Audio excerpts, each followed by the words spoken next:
Hello, everyone, and good afternoon. Thank you for joining us on the COVID Ethics series.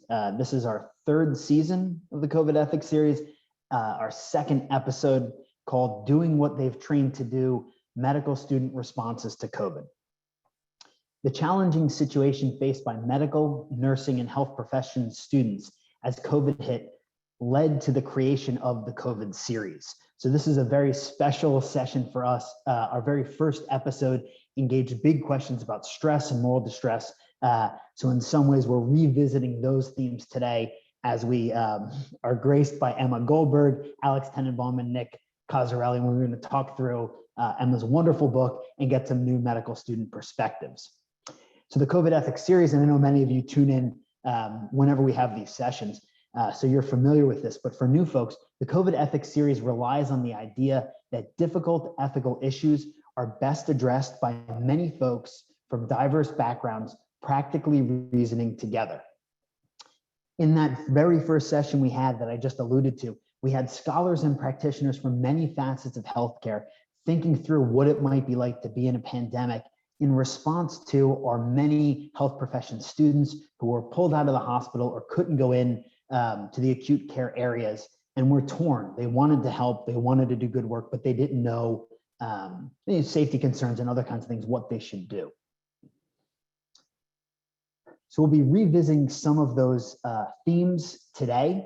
And as I mentioned, I'm joined by Emma Goldberg, who's the author of Life on the Line, Young Doctors Come of Age in a Pandemic, and a writer for the New York Times, as well as Nick Cozzarelli, who folks at Hackensack Meridian School of Medicine know well. He's one of our excellent students, and Alex Tannenbaum from the University of Wisconsin School of Medicine and Public Health. So I'm going to start, Emma, with you. Thank you so much for being here. The book is wonderful. So let's get going with the sort of why question before we get into the heavy ethics stuff. So COVID hits, you're doing this work. What drew you to thinking about medical students graduating early and jumping into the fight? Absolutely. Well, first of all, thank you so much for having me on. This is, it's such a joy getting to be with people who are thinking about these issues regularly, wrestling with them. These are my favorite kind of conversations to be part of. So it's a great question, Brian. And for me, this really started because in March 2020, as COVID was first beginning to really hit New York, for journalists, it was this moment of strange sort of paralysis because we're so used to being out in the field, talking with people on the streets, reporting, and instead we were locked down and we were in our homes trying to make sense of what was going on in the city and in the hospitals. And so for me, it was really inspiring to connect with a group of young people who were actually jumping into the crisis head first. And they were putting themselves on the line. They were taking on this risk to their own health and to, in some cases, their families, their roommates, their partners. And they were, making the leap to be of service in whatever way they could when the city really needed them. So I was really inspired from the moment that I first covered their story of deciding to graduate early and days later show up and start treating COVID patients in the New York City hospital. So I was really gratified when I got the opportunity to continue following them after the initial story I did about them for the Times, and to actually turn this into a book that was documenting their experiences, what they saw on the front lines, and how it kind of changed in some ways their view of medicine and of patient-doctor relationships. So it was a story that touched me from the moment I first started covering it, and I was gratified to get to see it through. There's an interesting similarity in some ways. You describe it really well, the paralysis that journalists had. And I think the situation, and we'll hear from Alex and Nick and sort of get the real answer, but the situation that some health profession students were in, right, where you're just pausing.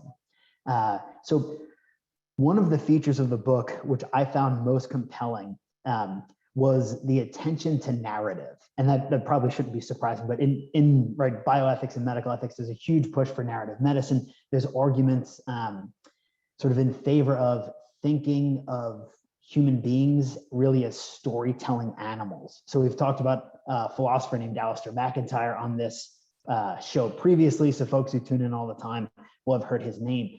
And he makes this kind of argument from a virtue perspective. And one thing he points to that I thought really came alive in the book was it's not just the narratives of the students that you follow, right, who go off and or go out in the wards and fight COVID, but also you did such a nice job embedding those narratives in other narratives, right? So it's not just their stories, but the stories that they find themselves in and compelled by. And I'm sure a bunch of people on the call have read the book already, but not everyone has. So were there any particular, you don't have time to go through all of it, but were there any particular stories that compelled you, a story where you found one of the students, was really making certain decisions and doing what they did based on the situation and the culture they found themselves in? That's a great question, because I think to me, one of the kind of tensions that I wanted to get into was the fact that the doctors I was following were kind of raised in a generation that really put an emphasis on the patient-doctor relationship and on patient-centered care. And, we're coming after generations in which that wasn't always the case. I think for a lot of people, the stereotype of a doctor in previous generations was a kind of authoritative figure who has this level of emotional remove from the patient. And they sort of deliver whatever their prescriptions or their ideas are from on high, and there isn't necessarily that close personal relationship. But the doctors I was following for this book, who graduated medical school in the midst of the pandemic, they very much rejected that kind of norm. And they really wanted to build personal relationships with their patients. And they wanted to bring their identities and their humanity into clinical spaces. And in some cases, that was a lot more challenging during COVID. Because first of all, starting with the fact that you had to wear a mask and your patient had to wear a mask. So you're already limited in the way you can use facial expressions. You had to, in some cases, limit the amount of time that you were spending at the patient's bedside.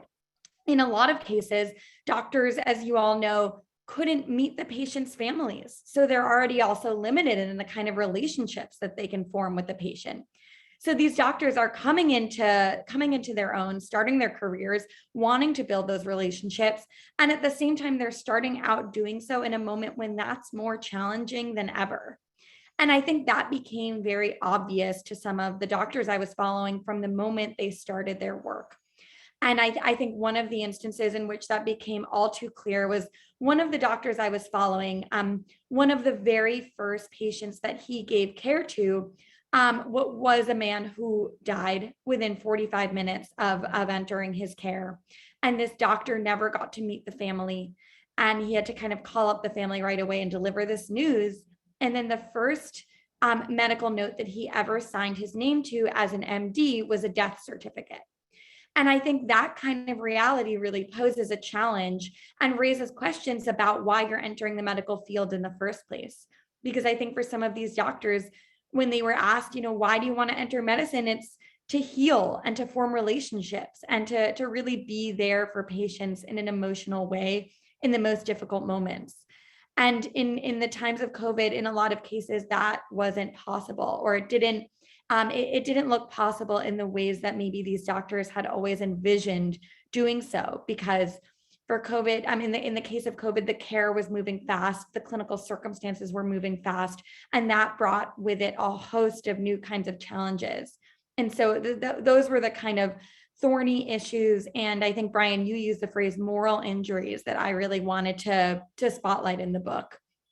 So thank you for the really provocative and excellent question. Sure. So from that, sort of two important themes that I wanted to pick up on come out. One is about masks and one's about relationships. So I'll take the second one first.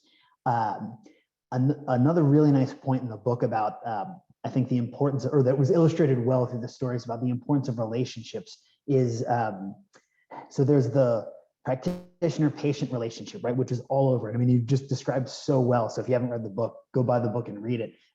This comes out really well in the students that you follow. There was also a situation toward the later part of the book, spoiler alert, where one of the students, and I think it was Alana, it might have been Gabriella, sorry, some of the stories run together, but where their attending wouldn't let them in the room because a patient was COVID positive. And the response to this, right, you see throughout the books, all the sort of strands of the story being weaved. That's what they're looking to do. These students want to help. They want to be with the patients. And after, the student says something like, that's the kind of attending I want to be.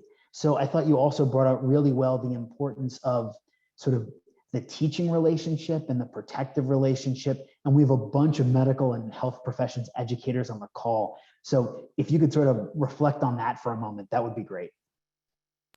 Absolutely. That was a moment that really stuck with me as well, because I think for some of the doctors I was following, there was a sort of tension in the fact that they wanted to be of, maximum service possible. They understood that they were coming into these hospitals at a time of great, stress on the system, and their attendings were struggling, their residents were struggling, and they just wanted to be of service wherever possible. But at the same time, I think there was, in some cases, an instinct from the hospitals both to offer whatever degree of protection was possible for the most junior doctors, and also to just reduce the number of people, obviously, who were exposed to COVID, especially when PPE was in short supply. And I remember this also in the case of one of the doctors I followed, whose name was Sam, because when he first started out, he actually, he was working at Bellevue, and he went to answer a code, and he didn't even go inside the room. He was standing outside, and he was reading aloud information from the patient's chart that was being repeated to people inside the room. And then the patient actually passed, and he never even met her. He was standing outside in the hallway. And I think in some cases, this was really kind of counterintuitive. It was challenging for the doctors, but at the same time, I think there was in some cases a sense of gratitude that the hospitals were scrambling to do everything possible to limit the number of doctors who had exposure to COVID positive patients and to just offer protection. And I think that got to be a little bit easier as there was a greater supply of PPE. I think that the greatest kind of concern around those supply issues was really at the beginning, when you had all sorts of horror stories, not necessarily from the doctors I was following, but just in the media, about doctors really having to reuse N95s far more than they should have been, or use any kind of protective equipment that they could find, because there was such a supply issue. And I think in those cases, the doctors were grateful that they were able to have some layer of protection. And I think at the same time, it raises the question of kind of, what does courage look like? And I think you think of courage as, like, when I hear the word courage, I almost picture like troops rushing onto like a battlefield, or, you get a kind of trite image of what courage looks like.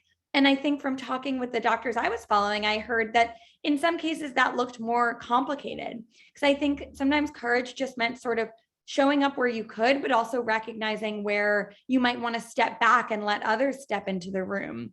Or, in some cases, you might not be able to save the patient's life, but you could show up with a kind of humanity and presence and bring that into the room to make sure that even their last hours, they received as much comfort as possible. So I think I really heard from the doctors I was following that their view of what courage looked like got more complicated and more nuanced, and that they understood where they had to kind of draw the line, because they were being given instructions to just be of service where they could, but in other cases step back where they might be able to. Yeah, I mean, and your attention to language, throughout the book is so helpful. I mean, I'm sure a lot of the folks on the call are familiar with William May's sort of famous book in medical ethics on the physician's covenant, and the different images, one being the fighter, right? So there's this military language that we've seen throughout medicine, in sort of throughout the history of medicine.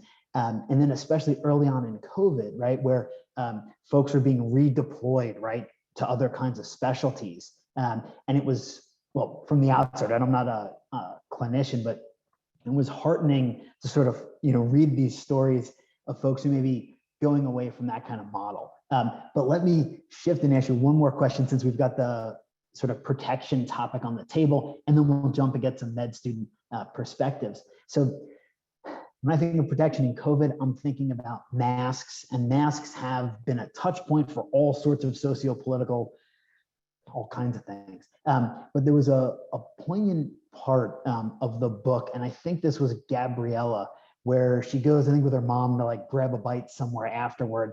And I think there's a group of bikers, and they're not wearing a mask, and they're sort of behaving in ways maybe we would hope lots of folks wouldn't behave in. And the person serving the food is all masked up, and it gets to her, and she has to go back into the car. And this struck me as like the perfect vignette for a big question that lots of people are asking now. We've got already on the table sort of what medical and healthcare folks owe to society.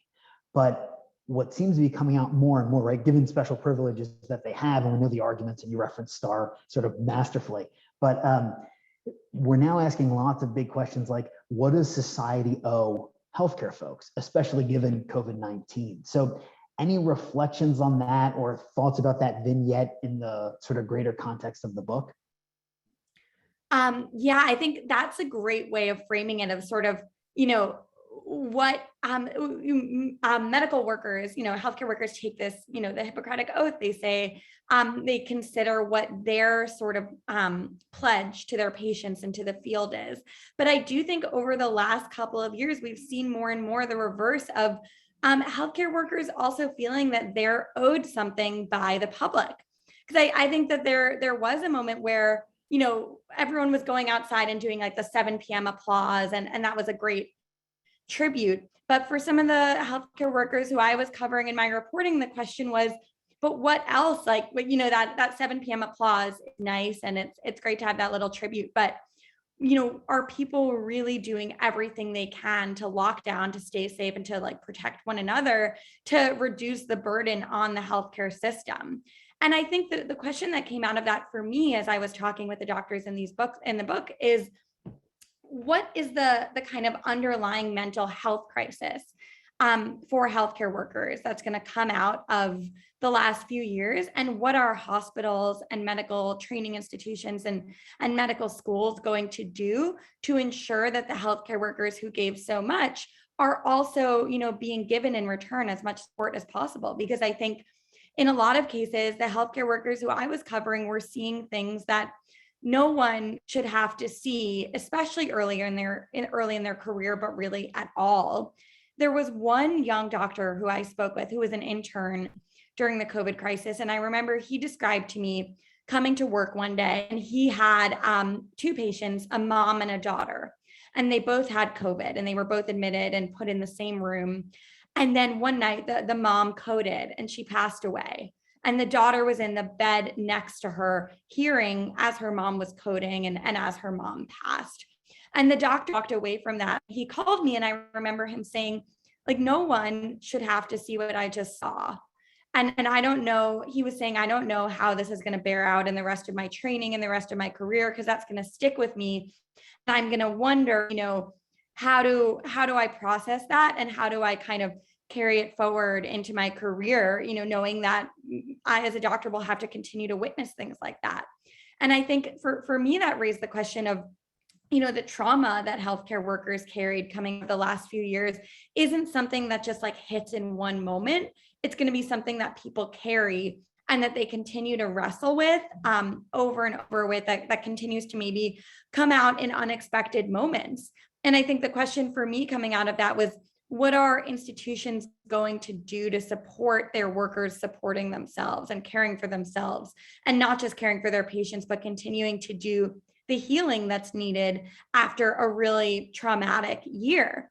And I think what adds another layer to that is healthcare workers then having to go out and see people, rushing back into normal life, in some cases not masking up, in some cases taking risks that are kind of undue, and in some cases refusing vaccination. And I think on the bright side, I've heard from a lot of healthcare workers that they're having these really encouraging conversations where they're finding that they're able to engage with patients and over time kind of help them come around to getting the vaccine. I've heard some really encouraging conversations with healthcare workers. I was speaking with a couple in Detroit last week who were saying that they're finding that through personal conversation, they're able to kind of address the distrust that people are coming into healthcare spaces talking about, and they're able to sort of persuade people to get the vaccine, which is great. But for every conversation of persuasion, obviously there's also a lot of conversations we're having where people are not going to be persuaded to get the vaccine. And I saw some interesting research recently that shows that breaks down more along the lines of ideology. So it's ideology that's kind of the last sticking point for people who are refusing vaccination. And I think that really wears on healthcare workers too, because they're hearing, they're showing up day after day doing everything they can. And then they're seeing people spreading disinformation around the vaccine. You're even hearing in New York City, like union leaders who are supposed to be protecting their workers, spreading disinformation around the vaccine. And I think that really grates on people because they know that they're showing up and doing everything they can, and they're not always hearing people meeting that with service on the other end. So I think the question you're raising is a great one. I don't necessarily have answers. I just have like more questions, which is, I think institutions are going to have to keep wrestling with how they're helping healthcare workers to support themselves in a time that just kind of continues to bring up new challenges, new areas of frustration and tension. And I think we're going to need to see leaders continue to answer that call. I appreciate that there's a glimmer of hope there, but I mean, this sounds exactly right? You've been highlighting the practitioner-patient relationship, right? And if it's a relationship, two-way street. So with that, I want to shift and talk to a couple of the medical students. So I'm going to start with Nick Cozzarelli. Nick is a medical student at the Hackensack Meridian School of Medicine in New Jersey. I suspect lots of folks have read, there's a great story on Nick, who was, I think, the first in line at the big mega site in Jersey for vaccinations, fought through COVID, had, family challenge. I mean, there's been a lot, Nick. So tell us, what's been going on from your perspective. What drew you to this, sort of heroic work you've been doing with COVID as a medical student, not yet sort of a full physician? Tell us what's going on. Firstly, I just want to say thank you for having me on this panel. And when I had the opportunity to volunteer at the Meadowlands mega site, I really felt personally it was a calling. As you shared, early on in the pandemic, I myself got COVID, as well as multiple of my family members. And it was just kind of a series of unfortunate events just happening nonstop. And when I finally was able to come out from that and then be presented with this opportunity to work at the Meadowlands, I really felt like it was a calling. And then later on, when we brought on the other students from the younger classes, the first year students, I think they felt compelled and called to be there as well. But the overall experience, I've had many good experiences in medical school, but that was probably like one of the best experiences, just because seeing the organization and the enthusiasm of everyone at the mega site was unmatchable. From the National Guard to FEMA to the pharmacists to all the health officials to the nurses and the medical students. It was really just all of us wanting to overcome this, get past this, and knowing it was very stimulating to see that vaccine and knowing that we were helping all these people. And that's what that fueled us as well to keep on going, is the gratitude that everyone had. And I think it's interesting, Ms. Goldberg commented on the relationships that you form with patients, and you mentioned it as well as the smiles and the masks. We couldn't actually see the smiles, but through the masks, I personally felt like I saw all the smiles of everyone that was coming through there. So to hear their gratitude, it was really moving and kept us all going. Nick, thanks. That's really helpful. I mean, and it's interesting. You don't have to give a full answer. This is a big sort of medical education question. I mean, what you've highlighted in that sort of coordinated response to a big challenge, I think speaks well of interprofessional training, interprofessional work, and because we're in the same place, I know that you train at an interprofessional health sciences campus with a school of nursing and a school of health and medical sciences. So any thoughts on the collaborative training sort of connecting to important healthcare responses? Just want to reflect on the sort of connection between training and the kinds of training you do, which is different from training the way docs were trained 20, 30, 50 years ago, and the kind of response you saw at the Meadowlands. Yeah, so it is interesting. I attend the interprofessional health sciences campuses. So this response at the Meadowlands was the perfect response, I think, of all these different professions coming together. The biggest challenge with it is that it's so hard to coordinate all the schedules around it, especially on our campus, getting us all together. But with this, so much of it was people wanted to be there. And because they wanted to be there, they made themselves available. And because of that availability, we were able to accomplish so many great things. And a lot of it was the National Guard looking over it to ensuring that no doses were wasted. That was something we were very proud about, that at the end of the day, if there was any vials on the floor, we started calling up people saying, we have this, you need to come now. And we got them all out. So that was really great to see that. And with that organization, because we were moving so efficiently, we started my first day, I think it was around 400 people we vaccinated. It was kind of just, getting our feet wet. And then by the end of it, they were doing up to 4,000 people per day, because Governor Murphy well regarded the site as so highly functioning. So it's just really credits to everyone who was involved in coming together and making themselves available to do that. Thanks, Nick. And thanks for the excellent work that you did there. I want to turn to Alex Tannenbaum now, who I mentioned is a medical student at the University of Wisconsin School of Medicine and Public Health. So Alex, when this hit, you channeled, and we're going to sort of keep with the medical education theme, you channeled your energies. You're the head of the president of the student ethics board. I know I'm close, but I'm getting that wrong. So tell me what that is. And then you really spent a lot of time thinking about and doing work on medical school curriculum and things in that area, given that there was a lot of remote work, online work. So talk to us about what sort of sent you in that direction and how you channeled your energies to do what you could during COVID. Yeah, so I was, it's now kind of passed on to another second year medical student when I started on the wards, but I was the chair for the medical student ethics committee. I started before COVID hit, and when COVID hit, I guess I kind of lived a double life throughout COVID, off the wards in the didactic education and on the wards as a rotating medical student. So off the wards, when I was in didactics, we basically had to change overnight from, the traditional in-person lectures, in-person clinical skills, anatomy, all of that, to basically online overnight. And with that came many challenges and many concerns kind of from an ethical side. So me and my group of folks on the student ethics committee, we handled a couple of ethical cases concerning the curriculum changes and the issues that some students had with it, and worked with faculty to try and get it to a better place where everyone was a little bit more happy with how we were tested and how it went. When I was scheduled to go on the wards, just to give you some background, I was living in a multi-generational household. I had a family member in my house who was at particular risk of COVID. I lived with my wife as well.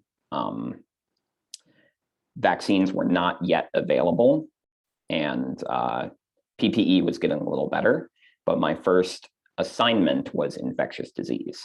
And that was my first ever rotation. So kind of all those factors together, to just speak to that for a moment, I was a lot less concerned with my personal safety. I was not willing to compromise on my education and to kind of help out where I could, but I just went in with such tremendous guilt and feeling like I'm putting my family at risk and I'm putting my wife at risk with, continuing with my medical education.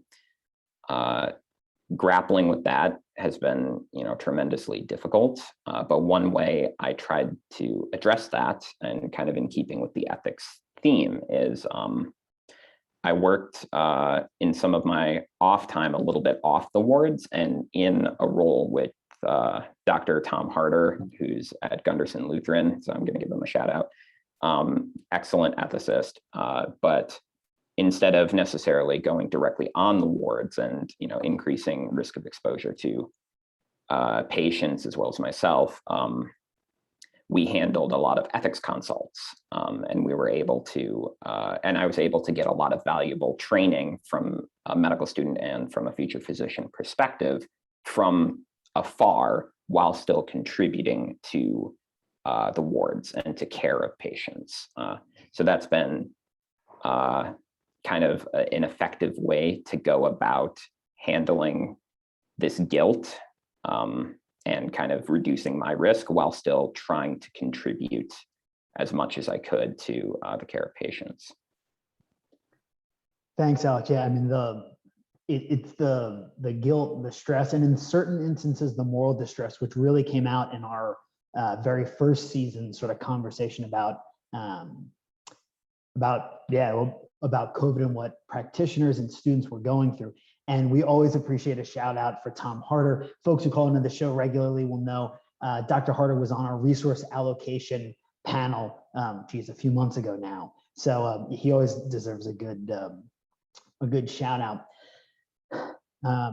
So I want to transition back, and thank you, Alex, for the important perspective. Actually, before I jump back to Emma, I appreciated also the sort of following around and trying to do work given the restrictions you had, right? So you jumped into ethics, and we have, I see, a bunch of bioethicists on the call. So that's a really nice point in that there is different kinds of work can be done and different avenues can be sought in order to address a big problem. I know at Nick and my medical school, we had a bunch of ethics electives pop up when the students got pulled out of the hospitals, right? Because there were opportunities to do this. So you try to find some silver lining or something, but that's good news that you found an area that really needs good folks in it to do the work. So I want to shift back to the book, and because I started thinking about it again, because when Alex was talking about that guilt and the challenge thing about the family, brought to mind the beginning of the book, or the beginning of a few chapters where the students and their friends or family or partners were all trying to figure out what was the process, which I think many of us remember, when you go back into the house and what you doff and do, so that's brings us back to the book. So Emma, a big, maybe slightly snarky question. In medical education, conversations around health professions education, we hear all of this talk about humanism. We hear talk about the medical humanities. Everyone, is really interested in this. It's buzzwords all over. But when you start asking folks, at least in my experiences, about their books they're reading, the answers are very, very short. So, so everyone on the call should read Emma's book. But you do such a masterful job of weaving in sort of heavy medical ethics documents from history, right? You've got Paul Starr sort of woven in there to highlight some injustices and the privileges the medical establishment has. You have sort of the changes with the Flexner report and sort of the negative consequences for Black medical colleges and potential future challenges given those kinds of changes.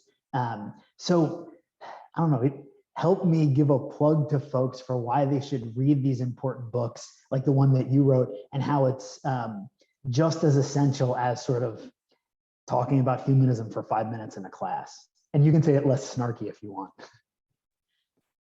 Well, I mean, something that I noticed, actually really since I got to the Times, was that there wasn't a lot of coverage of medicine as a culture.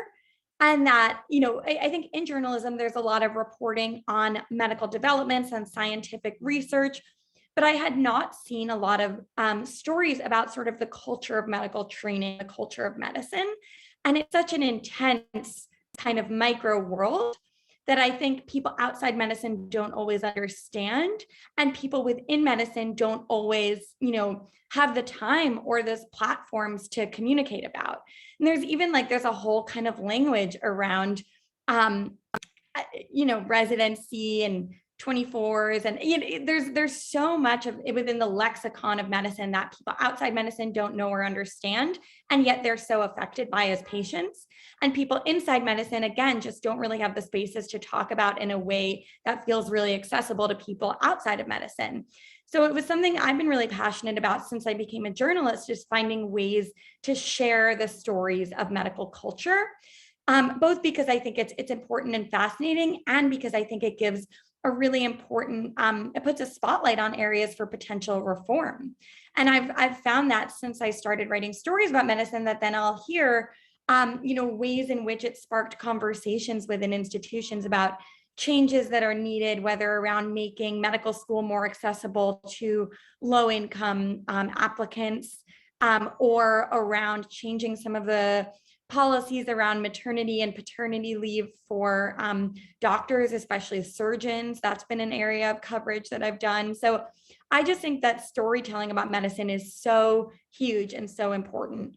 And the minute I started getting into this field, I also found, as you alluded to, Brian, what a rich history there is of writing. Particularly, I want to give a plug to the social transformation of American medicine, because that really was kind of a light bulb. Reading that was a real light bulb moment for me around what the roots of some of today's social issues within medicine are. And particularly, I want to say that the Flexner report, reading about that history was, I think, a light bulb moment for me, because I think a lot of people, I think, are accustomed to viewing it as this really positive transformational moment when medical training in the US became a lot more rigorous. But I think Paul Starr puts a really important spotlight on the fact that with the Flexner report also came a winnowing down of the number of opportunities for people to study medicine in the US.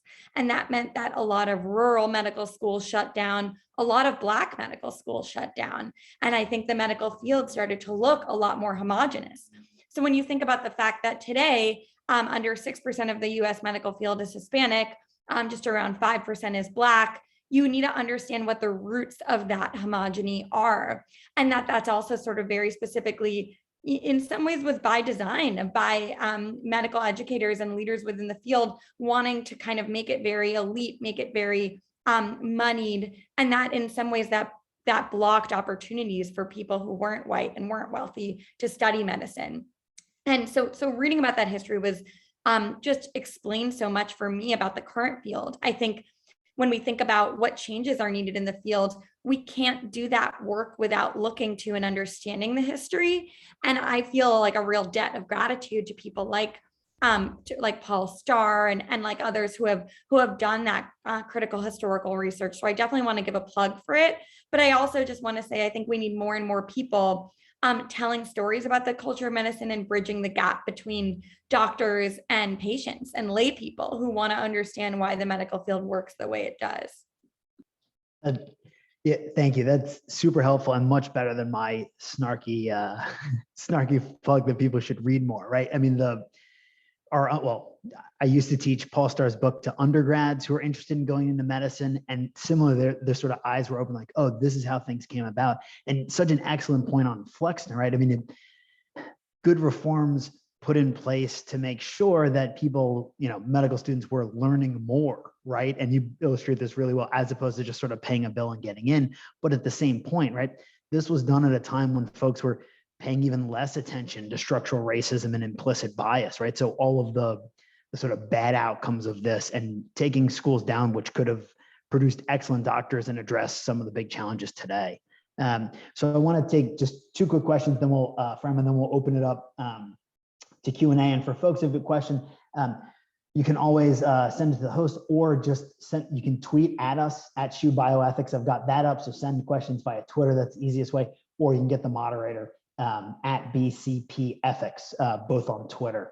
So that's the best way to go. But so Emma, I want to jump it out one level to sort of interprofessional healthcare work, and then one more level in the next question to humanity sort of writ large. So there's a poignant story at the end, and I think this was Alana, but again, forgive me as I keep mixing and matching the names. I think when her father is sick and she says something, right? Because she now, she knows how the body works. She's a doc. and she can do all this stuff and is much better place than say I would be if a loved one was sick. And she says something in his routine care that she wished she had nursing training or the training of a nurse or something like that. And that struck me as sort of highlighting the breadth of the health professions. And sometimes in tough spots, you just really want a nurse around. So I was hoping maybe you could just reflect on or any thought you might have on broadening this. I mean, the focus is physicians in training, but sort of taking it wider to healthcare in general. Yeah, it's a great question. And I was struck by the sentiment. Alana did tell me her grandma was a nurse. And I remember when she said that when she told her grandma she wanted to be a doctor, her grandma was like, "Oh, so you want to be stuck up?" And that was Alana's first kind of introduction to what tensions she might encounter. And she talked about how when she got to the hospital, she was always so attuned to, feeling grateful for everything the nurses were doing because she thought about what her grandma had done, and her grandma had been a nurse during the AIDS crisis. So that was a history that Alana really carried with her.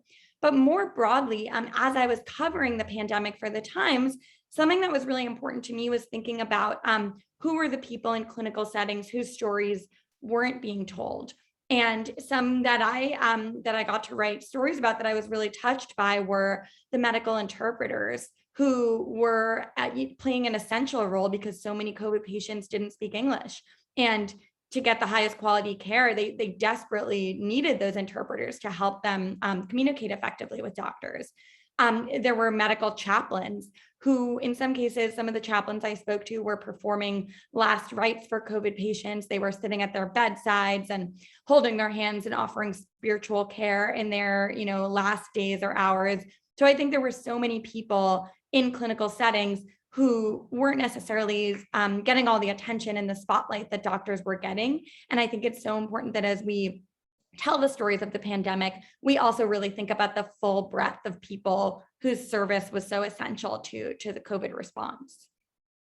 That's such a good point, because I was thinking nurses and the other health professions who are all at our interprofessional health sciences school, but interpreters, chaplains, it's such a wonderful point. And I saw signing on, Anna Campoverde was on, who's last year wrote a really nice paper on the importance of language challenges, right, in different languages during COVID. So thank you for that. Anna now won't chide me too much because we've covered that subject. All right, last question, Emma, then we'll open it up to everybody. And going really broad on the full human level, there's a story or one of these little vignettes of the things that sticks in my head toward the end of the book.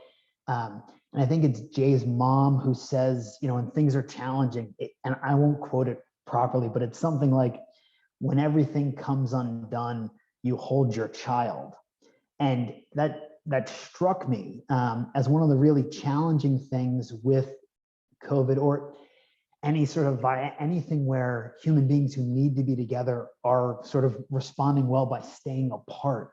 I thought that was such a wonderful sentiment. So if you can, we've had some heavy stuff. If you want to reflect on that positively, or to sort of just end with something before we jump to Q&A, that'd be great. Yeah, absolutely. Well, I want to say on that point that I think the silver lining of the last few years, if there is any to be found, is really all of the ways that we got to see like the best of humanity, particularly in the healthcare system. And I think what Nick and Alex were saying really testified to that for me, because hearing Nick about how you were one of the first people to be out there at the mega site doing vaccinations and seeing I was really struck by at these vaccination sites, you really felt the energy of a community coming together and just leaping into action. It was like this moment where you viscerally felt a civil and a municipal system really working for people. And Alex, when you were talking about, even despite the great sense of personal risk and even guilt you felt, that you knew that you didn't want to cut your training short, and you wanted to be able to show up and be of real service. I think we really over the past 2 years saw the absolute best of humanity. Of course, as we already touched on, we also saw the people who weren't masking and the people who, were putting their communities at risk. We definitely saw the full breadth of it. But I felt like the gift of the reporting I did was I just heard all these stories of people who were just tapping into the very best of themselves and their communities. And, doctors were coming together. They were leaning on their families for support. They finally had those moments when they were able to get vaccinated and then go hug their moms. I think we saw these little glimmers of just real hope in the midst of all of it. And that was something that really sustained me in the reporting, was hearing these moments of just the best of humanity. Emma, thank you. Now we're going to open it up. We've already got tons of questions coming in, so I'm going to do my best to sort of theme them. The first set of questions is really interested in sort of experiences during COVID from medical students doing other kinds of things and paying attention to what we'll say are different hierarchies.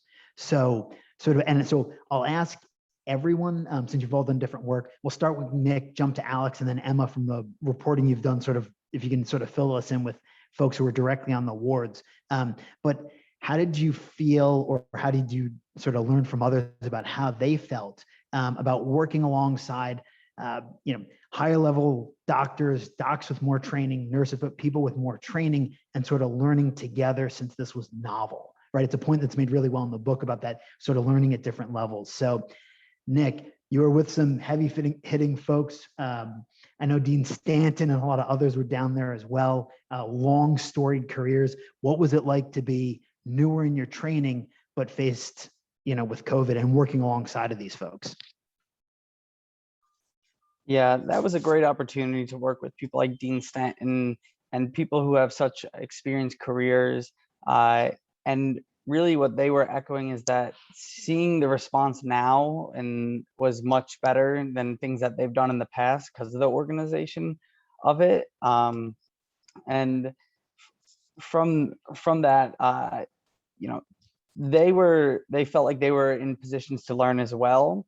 So I think everyone was approaching it as this is, although there's a hierarchy and some of us have more experience than others, it's all an opportunity for us to learn and grow together.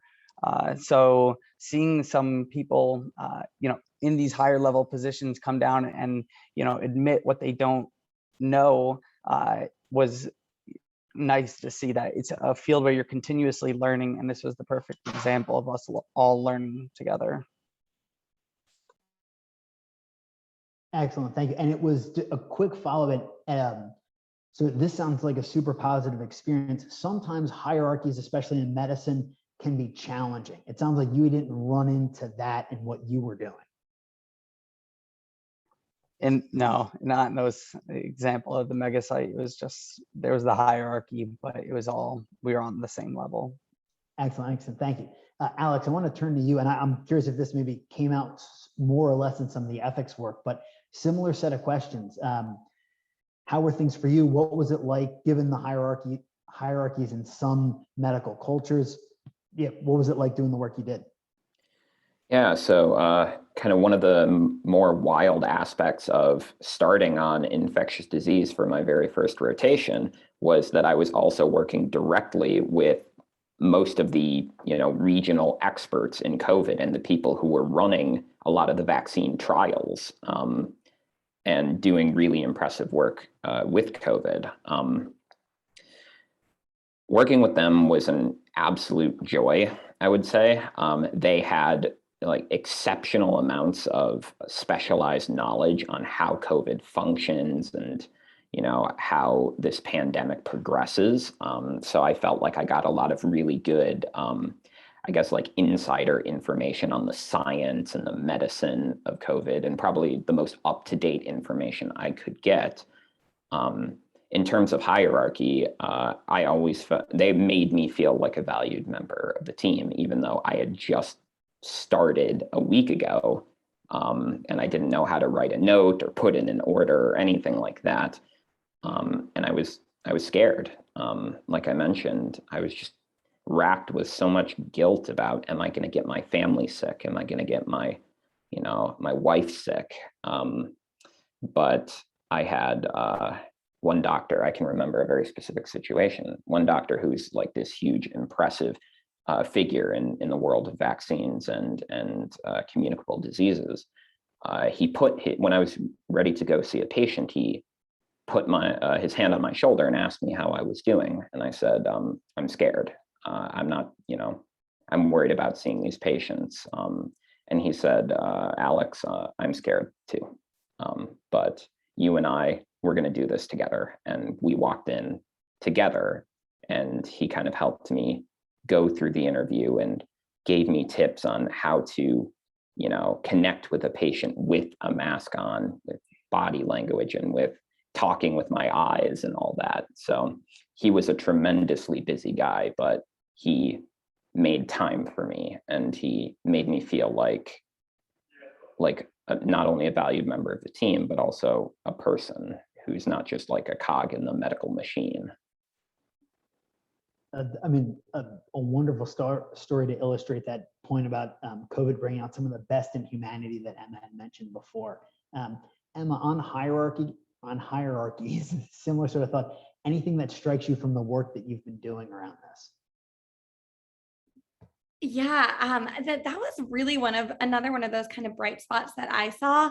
I heard from a lot of doctors I talked to that they felt like in some ways the hierarchy kind of bent in sort of healthy ways that allowed people to still get the work done, but also really collaborate in a great way. One example that comes to mind is at Yale New Haven Hospital. They assembled a list of 400 volunteers early on who would be able to just kind of jump on any tasks that came up. And the first person to volunteer was the dean of the medical school. And you had, in other cases, doctors were telling me, surgeons who jumped in and changed bedpans, or, at Montefiore, they had this system of the allied forces, of, doctors who were crossing specialties to help in internal medicine or in critical care units or in the emergency room or wherever they were needed. So there were people kind of going across all the normal lines of work division to just, jump in. And it was this kind of all hands on deck spirit. And I think that really buoyed a lot of people through the pandemic, that they felt like everyone was putting their best foot forward and doing whatever they could to be helpful. And at the end of the day, as Nick, you were pointing out, there was still that essential hierarchy that kind of kept things afloat and kept things running smoothly. But at the same time, no one was saying, no, I'm too important to be doing that, because they knew that they were needed and they needed to be helpful. And I think there was also, in some instances, I heard from some of the young doctors I followed, a sense that they were able to accumulate expertise at a really, fast speed. They were learning alongside their superiors and the really experienced doctors, because COVID and coronavirus were novel to everyone. So people were kind of learning together in real time. And there were senior doctors who were, giving an ear and listening to the suggestions of more junior doctors, because they understood that this disease was new to everyone, and people were picking up kind of best practices all together at the same time. So I think that there was, in some cases, a kind of bending of the normally more rigid hierarchies that was kind of healthy and productive for people. Excellent, thank you. So we still have more questions coming in. We only have a few minutes left, so I just want to say, folks, we'll keep the chat. So if we didn't get to the question, we're happy to follow up, and we'll do our best to find the answer. So there's two clusters of questions. So I will offer them and then let you each have a word and see, you can, if you have an answer to one or another, that's great. So the first question involves sort of the challenges of COVID-19 when, or any situation when, as someone trained to help others, you don't have an answer. So the questioner asks about bearing witness to the patient. I think we've seen a lot of work around about sort of sympathy, meaning something like suffering with a patient. So that's one question. If you can't solve the virus problem, what do you do? And the second question, I think, takes that seriously and backs up a step. And it's from a medical student in Georgia who works in rural Georgia and has run into some, it sounds like, vaccine hesitancy and some education about vaccine challenges. So if you don't have a response, what do you do? How do you bear witness to the patient? And looking forward, any recommendations or ideas on education around vaccines? I know Emma mentioned you've heard about some really good conversations there, which is enlightening. But yeah, those are the two things. So same order, Nick, Alex, and then Emma can wrap us up. So Nick, any thoughts on either educational conversations on vaccines or what to do if you don't have an answer? Yeah, so whenever you're faced with this situation, or really any situation that involves a patient's perspective, the first thing you do is assess their understanding. So when I was finally into my clerkships, I encountered people, I started with family medicine, who were hesitant about the vaccine. So you just approach them with what they know or what they think, is their understanding. And then, talk to them about what you do know, what's widely available, the information that's there to support that, without, bringing it to lay terms. So they bring it to a level that they understand. And then from there, you have to, always be honest and do mention that there are unknowns, but then constantly bringing it back to what is known.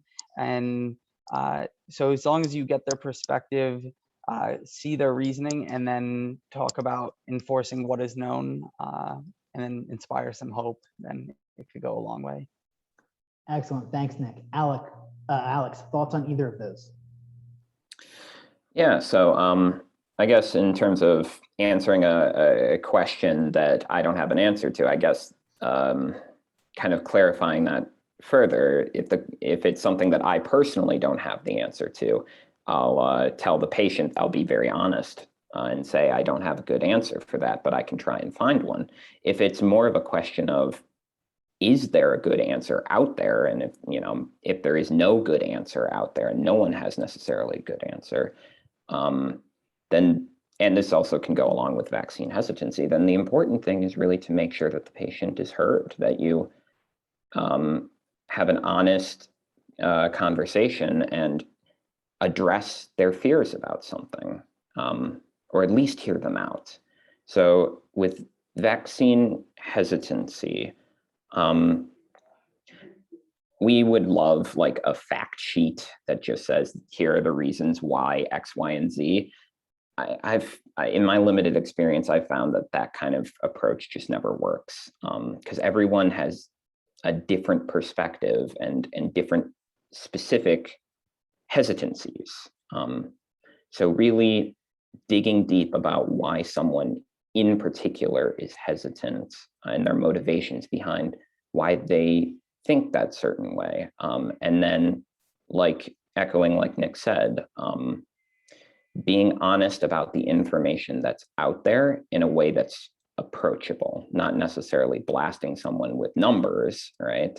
Which is sometimes, you feel like you want to cite literature or what have you, but giving the best data that we have in a way that's understandable and specifically addressing someone's fear rather than blanketing it with just kind of general factoids about the vaccine. Thank you, Alex. Really helpful. Emma, last word for our session today. Wrap us up. What would you like to leave folks with? Yeah, well, I just want to say thank you so much to Nick and Alex for the work you guys have done and are doing. Thank you to Brian for organizing this really illuminating conversation. I think that in this moment, and this kind of ties to the purpose of this group and also your last question, I think conversation is what's gonna carry people forward, communication. I think that we're really benefiting from the fact that for the last few decades, there's been more and more research to show the importance of a human-centered approach to medicine, and an approach that centers communication and honesty and connection. And we've seen that even since the 90s, with more and more research on what does a good patient-doctor relationship look like. And I think that hopefully we'll be able to bear the fruits of that during COVID, which is that we'll be able to have doctors who are trained to have real conversations and help people address their fears, help people address their distrust. And I'm really, I draw a lot of hope and inspiration from the doctors I've connected with in my reporting who want to help overcome any kind of patient mistrust and fear. And the last little point I want to make, which is not a little point, but I do like to touch on this in sessions, and I think it's important, is that I think a key question is also, who are the faces of medicine? Because I think more and more, we've also seen research that shows that doctors of color have a really unique sensibility and capacity to engage patients of color on all sorts of issues, but especially around, a distrust that's bred by a history of medical racism. I like to point people to a really important study done in Oakland that showed that Black patients have better health outcomes when seen by Black doctors. They're more likely to agree to all sorts of elective procedures, whether that's cholesterol tests or diabetes screenings. So I think that should really boost the calls to diversify the field. To change the face of who's in medicine and to keep broadening the pipeline to doctors of color. So I think that when we talk about conversation in medicine, when we talk about, answering issues of vaccine disinformation, it's also really important to look at who's leading the conversation and who has access to the field. And I just hope that we're able to use that to boost the calls to keep opening the pipeline to more doctors of color.